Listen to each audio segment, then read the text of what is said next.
کوئی شخص درس بھی دیتا ہے، دعوتی کام بھی کرتا ہے، تحریکی کاموں میں بھی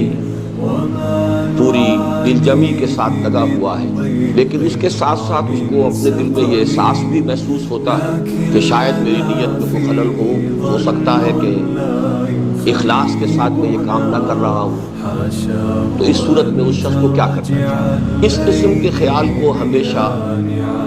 ایک شیطانی وسوسہ سمجھنا چاہیے۔ شیطان آپ کو خیر کے کاموں سے روکنے کے لیے یہ وسوسہ پیدا کرے گا۔ عملاً کبھی بھی کسی کار خیر سے انسان کو رکنا نہیں چاہیے، البتہ یہ کہ اگر اپنے جائزے میں، درو بینی میں، اپنے گریبان میں جھانکنے میں کسی کمی کا احساس فی الواقع ہو رہا ہو، تو اس مرض کے علاج کے لیے، اس کے ازالے کے لیے جو عملی تدبیر ہے وہ اصل میں سمجھ لینی چاہیے۔ پہلی بات وہ سمجھ لیں کہ ایسے کسی خیال کے تحت کسی کار خیر سے رک جانا،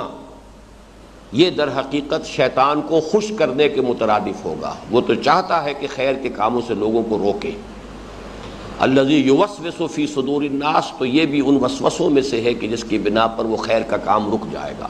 کسی بھی خیر کے کام سے رکنا نہیں چاہیے اس وسوسے کے باعث۔ البتہ اگر واقعتاً دل میں یہ خیال ہے تو پھر اس کا ازالہ در حقیقت دو طریقے سے ہوتا ہے۔ ایک تو یہ کہ انفاق کچھ ایسا کیا جائے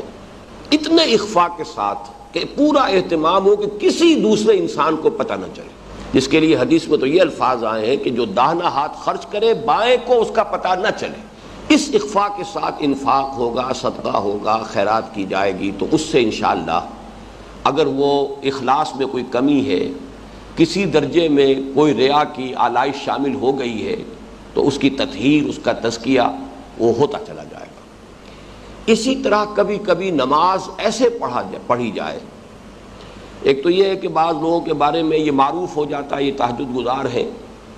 تو بہرحال ان کو اپنی جگہ پر تو اس تہجد سے فائدہ ہوگا، لیکن جس بات کا میں اس وقت تذکرہ کر رہا ہوں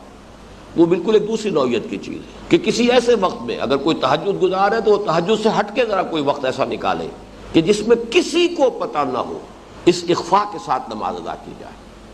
اگر وہ عام طور پر آخری شب میں جو کہ مسنون وقت ہے تہجد کا، اگر اس کا عادی ہے تو کبھی ایسا ہو کہ وہ بالکل اول شب میں سونے کے بعد جلدی اٹھے اور اس وقت کو تبدیل کرے اور اس وقت نماز ادا کرے،